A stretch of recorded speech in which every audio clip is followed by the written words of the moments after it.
Good morning, everyone. My name is Elijah Yoder. I'm a PhD student at Liberty University, and today I'll be discussing some of my work on investigating the thermal runaway potential of hotspots in polymerization reactors.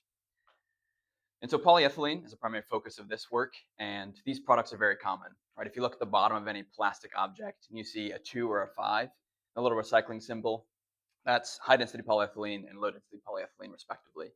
And because these products are so common, the market value is often tens of billions of dollars every year. And so manufacturers are constantly looking for ways to improve their processes. This often comes through a cost reduction for either the consumer or the manufacturer, a reduction in waste, or an increase in efficiency. And the real kicker here is that the manufacturer wants all of these without any loss to their current production rates. And so polyethylene is commonly produced in autoclave reactors, which is what you see in the schematic to the right, which are high aspect ratio cylindrical vessels operated with an internal active mixing agitator and operated at thousands of atmospheres of pressure. These are often split into a variety of zones with zone baffles and have a variety of catalyst injectors and thermocouples along the length of the reactor as shown in the schematic. So these are often operated without an external cooling jacket. So the only real form of cooling is dilution of the exothermic mixture, which is really just a prevention of further heat increase. And so the primary problem with autoclave reactors is that they're often not uniformly mixed. And this is a primary problem because polymerization is highly exothermic. So as it reacts, it adds heat to the mixture. And the main monomeric unit, ethylene, and at certain temperatures actually decompose into hydrogen, carbon, and various other hydrocarbons, which is even more exothermic than ethylene polymerization. And this can produce hotspots, which are local blobs of mixture that are not sufficiently mixed and can lead to thermal runaway, where because of the exothermic mixture, heat is added and that increases the reaction rates, which adds more heat, which again increases the reaction rates and kind of creates this snowball effect where the temperature and pressure inside the reactor can just kind of build without any sort of catch there. And if it's not mitigated, this can lead to reactor failure, which in the worst case could lead to an explosion. Obviously, there's a lot of fail safes in current production processes, but even in those cases, it takes almost a full day to recover, which is hundreds of thousands of dollars of lost profit for the manufacturer. And so this leads many to prefer simulations over experiments because they're safer. Right? If you have a thermal runaway event, you don't have to deal with actual reactor explosion. It also reveals internal information, so you can plot contours of any variable you want on any plane you want to kind of see what the inside of that reactor looks like. And the manufacturer can retain current reactor productivity because you don't have to shut down a reactor to perform some R&D study. And so a former colleague of mine used computational fluid dynamics to identify these hotspots in a plant scale reactor. That's what you see with these red blobs and these snapshots here at different times. So we can earmark volumes that meet a certain criteria. In this case, it was just a temperature of about 300 degrees Celsius. And so the final temperature will determine if global failure occurs from these hotspots, but a variety of different initial hotspot conditions could lead to that temperature threshold. And so that's the primary goal of this work, where we sought to determine what initial hotspot conditions lead to that global failure condition. And so to model the hotspots, obviously, we need to make sure that the simulated chemistry is correct. And so to do this, we created a continuous stirred tank reactor in CFD to validate our implementation of the chemistry.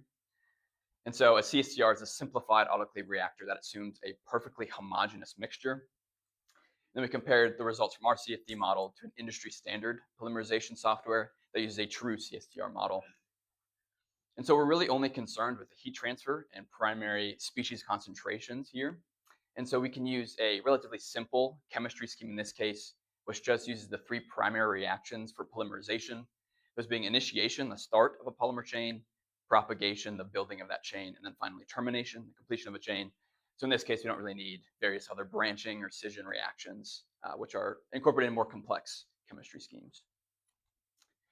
So the primary difficulty with incorporating chemistry into CFD is that we need a transport equation for every species in the mixture, which is just a partial differential equation that we need to discretize and solve every time step. And this is even more difficult for polymers because to be explicit in that formulation, you would need a transport equation for every chain length of polymer, which is theoretically infinite. And so the solution of the chemistry step can be a large portion of the computational cost, often 70 to 90%. And so the solution for polymerization systems is often to use the method of moments, which takes the concentration of every polymer chain length and multiplies it by that chain length to a certain power, and then sums that into a single variable. And with only the first 3 moments of the distribution, we can find average properties of the molecular weight distribution of the polymer, such as number average molecular weight, weight average molecular weight, polydispersity index, to get an idea of what that distribution might look like.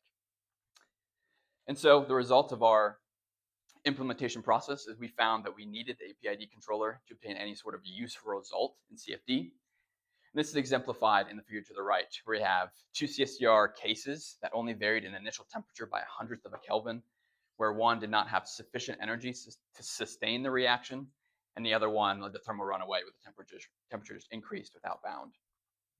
And so we incorporated a PID controller that changes the termination reaction's pre-exponential factor in response to temperature deviation. And there's 2 reasons for this. One is that these chemical constants vary a lot in the literature, so slight deviations in this value does not invalidate our results, and also it provides a faster response as opposed to changing something like the catalyst concentration at the inlet. And so we have the percent difference between our CFD model and the baseline for the variety of metrics of interest. And we see that the largest percent difference is in that pre-exponential factor. It's only 0.7, a little less than that, the average of 0.6116 rather. And it shows good agreement, so we can have confidence in our chemistry implementation. So this brings us to the actual hotspot studies. So we studied spheres of hotspots of mixture in isolation from the actual reactor itself. And you see the mesh here. The cyan surfaces are just kind of internal cross sections to see what it looks like inside. And then these gray surfaces are the outline of that. So it consists of 32 subgeometries for nearly 200,000 hexahedral elements, a highly resolved boundary layer made in the outer 20% of the sphere. We made a variety of assumptions here: that the ambient temperature was the same as the starting temperature of the hotspot, that the heat transfer coefficient is constant in space and time, and also that the hotspot survival time was determined by sampling the inverse of shear rate and analyzing tracer particles at a variety of locations throughout the plant scale reactor. And so to determine what time step we needed to use in these simulations, we tested a variety of them and compared the volume average temperature from our CFD simulation to an analytical lumped mass solution. And we see that with the red lines, time step of e to the minus 3, there's a bit of deviation there, but when we go to e minus 4, that significantly closes. And so we can use that time step going forward because there's significant agreement. And because the agreement is so good here, we decided that a mesh independent study was not really needed because there's not much to improve on at this point. And so here are just a variety of material properties we used. These are all constant values used, thermal conductivity, density, heat capacity, things like that. And then these tables show all the conditions we changed for each run. So we'd pick an initial temperature, volume, and initial catalyst concentration, one from each of these tables for a specific run, and look at the temperature response for that case, and then vary one of these. So that led to, I think, 285 different cases we ran for this case. And now this leads us to our results, where we found that increasing the initial temperature also increases the temperature rise, right? Each of these plots is a different initial temperature. We have temperature rise on the ordinate. We see that with a higher temperature, here this dark blue line leads to the highest temperature rise, in addition to starting at the highest temperature. And this makes sense, right? If we look at the chemistry, the heat generation, they're both non-linearly dependent on temperature. So one could surmise that increasing the temperature increases those reaction rates. So that's not really something groundbreaking. We see a similar thing with increasing the initial catalyst concentration, where a larger catalyst concentration, kind of this purple line, leads to the highest temperature rise. And again, that's not really something that's new. We expect with more catalyst, you're gonna have more reactions. That kind of makes sense. However, there's kind of a caveat here because there's only a finite amount of catalyst inside these hotspots.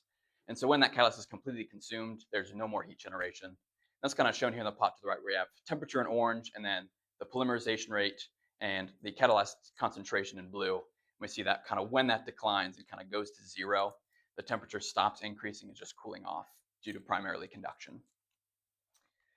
However, when looking at the volume, though, we see kind of an interesting response where if we increase volume, there's no change to the temperature response of the system. And this is primarily because the heat generation is a volumetric source in this case. We have, so these show polymerization rate, but that can be thought of synonymously with heat generation rate, where the polymerization rate per volume is the same for each of these cases, so that even though there's more volume to heat, there's more total heat generation rate, and it does so in a commensurate way such that the temperature response doesn't change at all. And one kind of little thing I wanted to touch on briefly before we move on is that, in thermal sciences and fluid mechanics, we often like to use non-dimensional numbers to try to make our results as universal as possible. But this can lead to kind of some false positives, as shown here, where we plot the temperature response for each of the volume cases against Fourier number instead of just time. And we see that this would produce a different conclusion than what we saw previously, where it would seem that the temperature changes the volume rather changes the temperature response. And this is just because the Fourier number includes a characteristic length, and that's kind of like a scaling factor almost for this time for each volume. And that makes it seem like volume has an impact when it really doesn't in our case. And so these final plots just kind of show the conglomeration of all our results here, where we have the volume of the hotspots and then the catalyst mass fraction, and colored by the initial temperature it takes for each of those cases to reach the thermal runaway threshold we've developed. And because volume doesn't really have any impact here, we see it's just constant for each volume. We remove that for this next plot, where we just have catalyst mass fraction and temperature, and we see these safe and unsafe conditions here and what leads to that. And with that, that concludes my work. I'd like to thank my sponsor, Westlake Corporation, and I'd be happy to answer any questions you may have.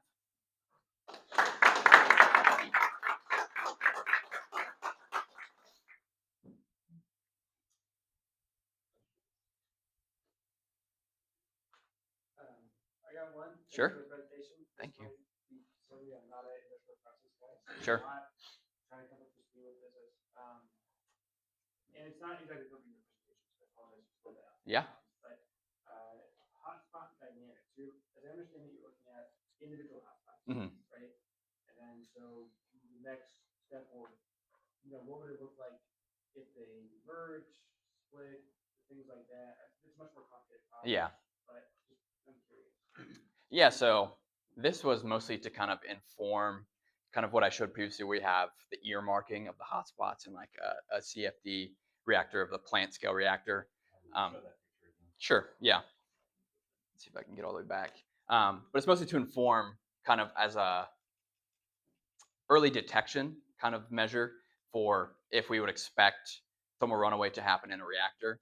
And so right here, we're just earmarking these volumes by, if it reaches a certain temperature, earmark that volume.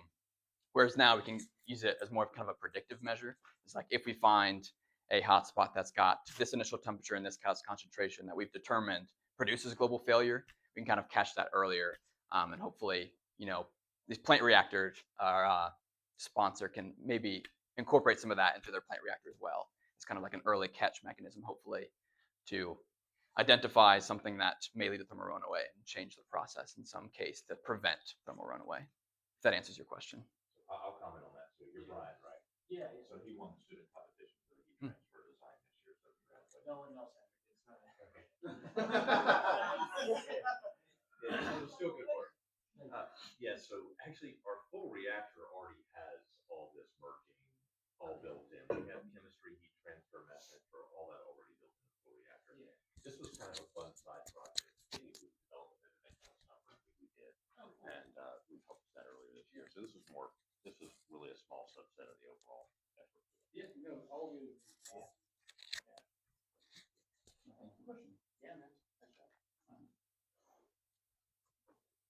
Yeah. Well, so going into your results towards the end, so I'm trying to sort out what's what here. Sure. Are you doing any flow on this hotspot sphere thing you're doing here? Yeah, because you're only plotting one line, right? Right. I figured if it was in turbulence, you could have a bunch of lines. Yeah. Yeah. So this is primarily. Sorry, I didn't mean to cut you off. You were. Oh no, I leave hanging sentences sometimes. Yeah. No problem.